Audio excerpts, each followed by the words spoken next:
कालू कौवा सागर वाले जंगल का सबसे मशहूर कौवा था। वो मैकेनिक तो हर चीज का था, लेकिन उसमें एक ही खामी थी कि वो झूठ बहुत बोलता था। एक दिन मिठू तोता कालू कौवे की दुकान पर जाता है। कालू, मेरे घर का पंखा खराब हो गया है, मेरे घर आकर देख लो। हाँ हाँ, आता हूँ, तुम जाओ, मैं बस अभी आया। आ जाना यार, बहुत गर्मी है। हाँ मिठू, मैं अभी आया। मिठू अपने घर चला जाता है और कालू कौवा दुकान बंद करता है और अपने घर चला जाता है। गोरी, जल्दी खाना दो, बहुत भूख लगी है। हाँ, अभी लाई। गौरी जल्दी से खाना कालू के सामने रखती है। कालू खाना खाने लगता है। खाना खाकर वो घोंसले में ही सो जाता है। मिठू बहुत देर तक घर जाकर कालू का इंतजार करता है, लेकिन कालू कौवा तो अपने घर मजे से सो रहा था। उस कालू की झूठ की आदत बहुत बुरी है। हरियाली, तुम बस थोड़ा समय दो, मैं कालू के घर से पता करता हूँ। बहुत गर्मी है मिठू जी, जरा जल्दी आना। मिठू तोता कालू की दुकान पर जाता है, लेकिन कालू की दुकान तो बंद थी। कमबख्त, पता नहीं कहाँ चला गया, मुझे लारे लगाकर। पास ही कबूतर का ढाबा था। मिठू कबूतर के पास जाता है। कबूतर भाई, ये कालू कहाँ गया? इस समय तो वो घर जाता है। देखो जरा उसके हाल, हम गर्मी से मर रहे हैं और वो घर के मजे ले रहा है। लगता है घर ही पता करना पड़ेगा। मिठू तोता कालू कौवे के घर की तरफ जाता है। मिठू कालू के दरवाजे पर दस्तक देता है। लगता है मिठू तोता आया है। गोरी, अरे ओ गोरी, अगर मिठू हुआ और मेरा पूछे तो कहना कालू घर नहीं है। मुझसे झूठ बुलवाओ। मैं जरा आराम कर रहा हूँ। गोरी कौवी जाती है और मिठू से कहती है, जी क्या काम है? पता भी है ये आराम का समय है, मुंह उठाकर चले आते हैं। कालू भाई घर है तो भेज दें, मेरे घर वाले भी गर्मी में बैठे हैं। कालू घर नहीं है, अब जाओ। ऐसा कहकर गोरी कौवी दरवाजा बंद कर लेती है। अगर घर गया तो हरियाली नहीं छोड़ेगी, बेहतर है यहाँ रुककर कालू का इंतजार कर लूं। मिठू तोता कालू के घर के सामने पेड़ पर बैठ जाता है। काफी समय के बाद कालू कौवा घर से निकलता है। मिठू तोता जल्दी से कालू के पास आता है। कालू, तुम कितने बड़े झूठे हो। अरे, बस आंख लग गई थी। चलो अब मेरे घर चलो, मैं तुम्हें ऐसे नहीं जाने दूंगा। कालू कौवा मिठू तोते के साथ उसके घर चला जाता है। कालू पंखा देखता है। इसे मेरी दुकान पर छोड़ाओ, मैं शाम तक ठीक कर दूंगा। ठीक है, लेकिन मैं शाम को जरूर लेने आऊंगा। कालू कौवा मिठू का पंखा उठाकर ले जाता है। इतने में बुलबुल भी कालू की दुकान पर अपना पंखा ठीक करने दे जाती है। हाँ हाँ, रख दो, देख लूंगा। कालू सबको शाम का कहता है और फिर जल्दी से मिठू का पंखा ठीक करने लगता है। वो मिठू तोता टैं टैं करके सर खा जाता है, बेहतर है उसका काम कर दूं। कालू कौवा मैकेनिक तो बहुत अच्छा था, इसलिए जल्द ही वो मिठू का पंखा ठीक कर देता है। इससे पहले कि मिठू तोता दुकान पर आता, भूरा कौवा कालू कौवे के पास आता है। कालू भाई, हफ्ता हो गया, मेरी इस्त्री कहाँ है? कालू, जो भूरे की इस्त्री ठीक करना भूल गया था, कहता है। बस आज शाम तक कर दूंगा। मैं ये पंखा ले जा रहा हूँ, जब इस्त्री ठीक कर दो तो पंखा ले जाना। भूरा कौवा पंखा उठाता है और चला जाता है। कालू कौवा बोलता रहता है कि ये पंखा मिठू तोते का है, लेकिन भूरा एक नहीं सुनता। इतने में मिठू तोता वहां आ जाता है। लो मेरा पंखा। कालू कौवा मिठू को सारी बात बताता है। चलो फिर तुम जल्दी से उसकी इस्त्री ठीक कर दो, मैं वो देकर अपना पंखा ले आता हूँ। कालू कौवा जल्दी से भूरे कौवे की इस्त्री ठीक करता है। कालू, अगर तुम समय रहते काम कर दो तो ऐसा हरगिज ना हो, तुम काम के बंदे हो लेकिन लापरवाही कर जाते हो। कालू जल्दी से इस्त्री मिठू तोते को देता है। मिठू तोता वो इस्त्री लेकर भूरे कौवे के घर जाता है और जाकर दरवाजे पर दस्तक देता है। भूरा कौवा दरवाजा खोलता है। भूरे, ये लो इस्त्री और मेरा पंखा वापस करो। हाँ हाँ, ठीक है। फिर भूरा कौवा मिठू को पंखा ला देता है और अपनी इस्त्री ले जाता है। मिठू घर जाकर पंखा चलाता है और सुकून की नींद सो जाता है। अगले दिन रानो चिड़िया कालू कौवे के घर आती है। कालू भाई, मेरी वॉशिंग मशीन खराब है, जरा उसको देखना। रख दो, शाम को ले जाना। अच्छा ठीक है। रानो चिड़िया घर वापस लौट रही थी कि उसे मिठू तोता मिलता है। रानो बहन कहाँ से आ रही है? मिठू भाई, वो कालू कौवे को वॉशिंग मशीन दी है, कह रहा था शाम तक ठीक कर देगा। रानो, पास खड़े होकर ठीक करवा लो, वरना वॉशिंग मशीन भी नहीं मिलेगी और ना कालू। ऐसा क्यों कह रहे हैं आप? फिर मिठू तोता अपनी आप बीती सुनाता है। ठीक है मिठू भाई, मैं अभी जाती हूँ।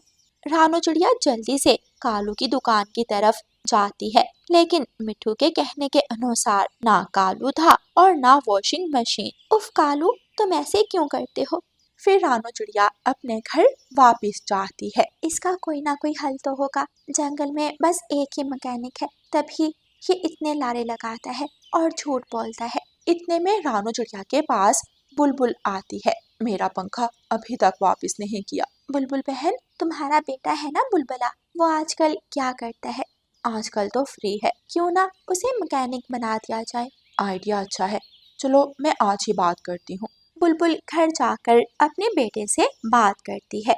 हाँ माँ, मैं फ्री रहकर क्या करूँगा, चलो ये काम सीख लेता हूँ। बुलबुला शहर वाले जंगल में रहकर मैकेनिक का काम सीखने लगता है। दूसरी तरफ कालू कौवा अपनी दुकान पर सारा दिन फ्री रहता और कोई पक्षी भी उसके पास ना आता। ऐसे तो मैं भूखा मर जाऊंगा, मैं क्या करूं? दूसरी तरफ बुलबुल और उसका बेटा बहुत जल्दी अमीर हो जाते हैं, क्योंकि वो मेहनत के साथ साथ सच भी बोलते थे। इस तरह कालू को अपने झूठ की सजा मिल जाती है और पक्षियों को एक अच्छा मैकेनिक मिल जाता है। प्यारे दोस्तों, इस कहानी को लाइक, अपने दोस्तों के साथ शेयर और चैनल को सब्सक्राइब करना बिल्कुल मत भूलना। आपका धन्यवाद। रानो चिड़िया की ऐसी कहानियाँ सुनने के लिए YouTube सर्च बार में रानो चिड़िया की कहानी लिखें या फिर ये बटन दबाकर बोलकर कहें रानो चिड़िया की कहानी। मैं हूँ नन्ही रानो चिड़िया, करती हूँ मैं ची ची ची। छोटी सी है चोंच मेरी, लगती हूँ बड़ी प्यारी सी। सुबह सवेरे उठ जाती हूँ, सबको मैं जगाती हूँ। फुदक फुदक कर डाली पर मीठे गीत सुनाती हूँ। रानो चिड़िया, रानो चिड़िया, उड़ती जाए फुर फुर फुर। नीला अंबर मेरा घर है, पंख फैलाकर उड़ती हूँ। दाना चुगने आंगन में मैं झटपट नीचे आती हूँ। कालू कौवे ने जंगल में अपना लकड़ी का मजबूत, बहुत बड़ा और विशाल घर बनाया था, जिस पर उन दोनों पति पत्नी को बहुत घमंड था। कालू जी, हमारा घर कितना सुंदर है, जंगल में किसी का भी ऐसा घर नहीं है। हाँ गोरी, अब आंधी आए या तूफान, हमें किसी बात की कोई चिंता नहीं। पूरे जंगल में कालू और गोरी के घर की बातें हो रही थीं। बड़े पेड़ के नीचे रानू चिड़िया, कबूतर और बुलबुल बैठे बातें कर रहे थे। क्या खूबसूरत और मजबूत घर बनाया है उस गोरी और कालू ने। हाँ बुलबुल, तुम ठीक कह रही हो, ये आलसी यहाँ तो काम करते नहीं, अगर करते हैं तो अच्छा करते हैं। हाँ, आप सब ठीक कह रहे हैं, ऊपर वाला उनका घर सलामत रखे। इतने में तोता वहां आ जाता है। पक्षियों पक्षियों, मौसम का संदेश देने वाला पक्षी अभी अभी बताकर गया है कि 2 दिनों बाद बारिशें शुरू होने वाली हैं। अपने अपने घर मजबूत कर लो। शुक्र है ऊपर वाले का, जो जल्दी पता चल गया। चलो पक्षियों, हम जंगल से कुछ लकड़ियां और घास ले आते हैं और अपने घरों को मजबूत कर लेते हैं। आप यहीं रुको, मैं कौवों को भी बताऊं, उन्होंने कोई इंतजाम करना हो तो कर लें। तोता वहां से उड़ता है और कालू और गोरी के घर की तरफ चला जाता है और उनके घर के दरवाजे पर दस्तक देता है। पता नहीं अब कौन आ गया है, सुंदर घर देखा नहीं, मुंह उठाकर आ जाते हैं। जाओ गोरी, देख कर आओ कौन आया है। हाँ जा रही हूँ। रुको रुको, क्या दरवाजा तोड़ दोगे? गोरी कौवी ऐसे बुड़बुड़ाते हुए दरवाजा खोलती है। मोटी चोंच वाले, क्या तकलीफ है तुम्हें? क्यों ऐसे दरवाजा बजाए जा रहे हो? कोई क़यामत आ गई है क्या? अरे अरे, मैंने क्या किया है जो तुम घर से बाहर आते ही मुझे खरी खोटी सुनाने लग गई हो? मोटी चोंच वाले, बात बताओ, क्यों आए हो? काली कलौटी कभी? तोते ने अभी इतना ही कहा था कि गोरी कभी अपनी चोंच से तोते को मारने लग जाती है। बचाओ बचाओ, कोई मुझे बचाओ इस गोरी कभी से। पक्षियों, ये तो मुझे तोते की आवाज लग रही है। हाँ रानू चिड़िया, ये तोते की ही आवाज है, चलो जल्दी चलो।